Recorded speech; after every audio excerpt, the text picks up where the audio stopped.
ka'eera ol ba'eera awwaala keessaatii ka'eessa ol ba'ee awwaala keessaa ka'e ol ba'eera guyyaa sadaffaatti ka'eera gooftaa koo goota Golgoota. Galanni guddaan Waaqayyoof haa ta'u. Yeroo kana immoo ergaa baga geessanii qabadheen fuula keessan duratti dhiyaadhee bagaa yaadannoo du'aa ka'uu gooftaa keenya Yesuus Kiristoos kan bara 2017 akka lakkoobsa Itoophiyaatti baga ittiin isin ga'e jechuun barbaada. Sagalee Waaqayyoo keessaa iddoo tokko dubbiseen sana booddee gabaabaatti waa'ee yeruchaaf waa'ee guyyichaaf Waaqayyoon isinii kadhadha. Sagalee Waaqayyoo keessaa isa lammaffaa Qorontos boqonnaa 5 lakkoobsa 18 fi 19 irra jiruun dubbisa. Akkas jedha. Kun hundumtuu Waaqayyo isa karaa Kiristoos ofitti nu araarse biraa ta'e. Inni hojii araarsuu isaa kanas namootatti akka dabarsinuuf nuuf kenne. Kunis Waaqayyo irra daddarbaa namootaa itti lakkaa'uu dhiisee karaa Kiristoos biyya lafaa ofitti araarse jechuudha. Ergaa araara isaa kana immoo adaraa nutti kennee ameen. Akkuma beekamu gooftaan keenya Yesuus Kiristoos ulfina Waaqayyo Abbaa wajjin wal isa qixxeessituu qabuu dhiisee gara biyya lafaa dhufee kaayyoon Yesuus gara biyya lafaa dhufeef namaa fi Waaqayyoon walitti araarsuu dhufee namni sababii cubbuu Waaqayyo wajjin wallabee gargar ba'ee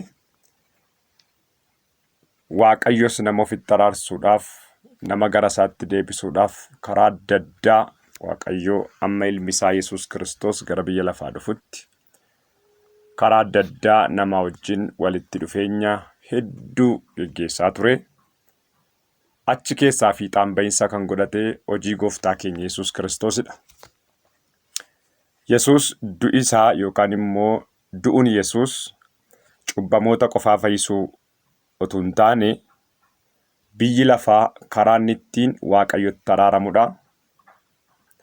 Inni lammataan du'uun Yesuus furii cubbamoota bilisa baasudha. Karaan namni ittiin bilisa ba'u bittaa seexanaa jalaa, bittaa cubbuu jalaa, qabaa cubbuu jalaa karaa namni ittiin bilisa ba'e karaa du'u Yesuusidha. Inni sadaffaan karaa ittiin cubbuu moonudha. Karaa ittiin cubbuu moonudha. Kanaaf bagaa ittiin isin ga'een isiniin jechuun barbaada. Achumaanis yoo jaalala Waaqayyoo ta'ee bifuma kanaan iddooma kanatti akkuma amma isin argaa jirtan kana sagalee Waaqayyoo isin barsiisuudhaaf dubbii Waaqayyoo isinii qooduudhaaf isinii kadhachuudhaaf qophii hundumaa xumurree jirra. Kanaaf namoonni miidiyaa kana hordoftan illee yuutuubii Waldaa Kiristiyaanaa Addunyaalessaa Inoon sabiskiraayib akka gootan peejii waldaa kanaa akka hordoftan isiniin jenna. Amma garuu Waaqayyoon kadhanna. Gooftaa Yesuus gaarummaa kee araara kee hundumaaf bara baraan galanni siif haa ta'u. Ati guddaadhaa, ati jabaadhaa, ati danda'aadhaa, ati Elshaadaayiidhaa. Waaqa irratti lafa irratti maqaan kee haa eebbifamu. Waa'ee yeroo kanaa, waa'ee sa'aatii kanaa, waa'ee daqiiqaa kanaaf ulfaadhu. Amma immoo yeroo kana sin kadhadha. Fageenyi lafaayyuu si daangessuu si danquu hin danda'u. Maqaa gooftaa Yesuus Kiristoosiin obboleessaa obboleettii sagalee kana dhageessu kan baratu, kan qotu, kan tajaajilu, kan nagadu maqaa Yesuus Kiristoosiin lafa isaan jiran, bakka isaan jiran irratti araarri kee isaan haa argatu. Maqaa gooftaa Yesuus Kiristoosiin irreen araara kee gara namoota kanaa akka dhaqu. Utuma isaan yaadannoo du'ee du'aa ka'uu gooftaa keenya Yesuus Kiristoosiin kabajaa jiranii eebbi isaanii jalaa du'ee, mul'ati isaanii jalaa du'ee, eebbi isaanii jalaa du'ee, gaa'illi isaanii jalaa du'ee, gadameessi du'ee, abjuun du'ee, maqaa Yesuus Kiristoosiin du'aa isaaniif haa ga'u. Maqaa Yesuus Kiristoosiin obboleettii kana jalaa kan du'e, obboleessa kana jalaa kan du'e, lubbuu kana maatii kana jalaa kan du'e maqaa Yesuus Kiristoosiin inni du'e sun du'aa isaaniif haa ga'u.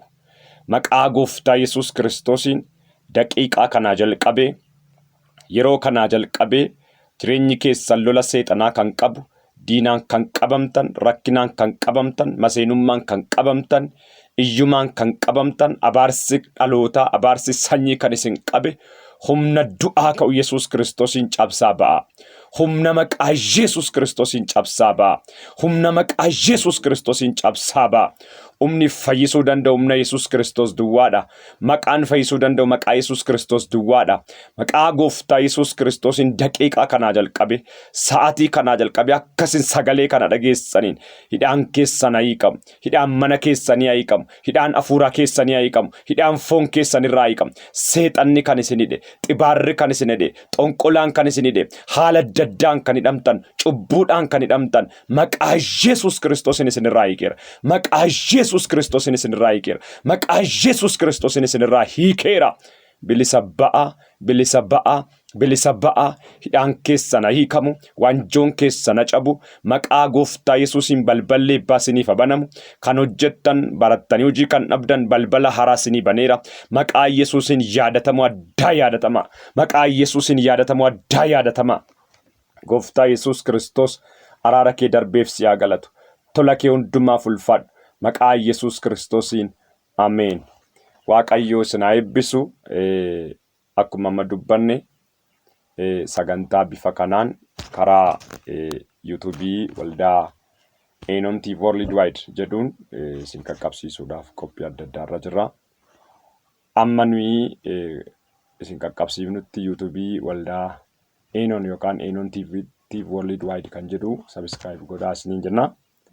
Akkasumas irra deebi'ee biyya adda addaa kan jirtan, biyya keessa biyya alaa kan jirtan, baga yaadannoo du'aa ka'uu Gooftaa keenya Yesuus Kiristoos kan bara 2017 nagaan geessan isiniin jedha. Waaqayyo isin haa eebbisu. Bakka isin jirtanitti ayyaanni isiniif haa baay'atu. Ulfaadhaa. Galata. Gooftaa koo goota Golgootaa, baroota hundumaa mootaa, furee namootaa. Gooftaa koo goota Golgootaa, baroota hundumaa mootaa, furee dhalootaa. Utubaa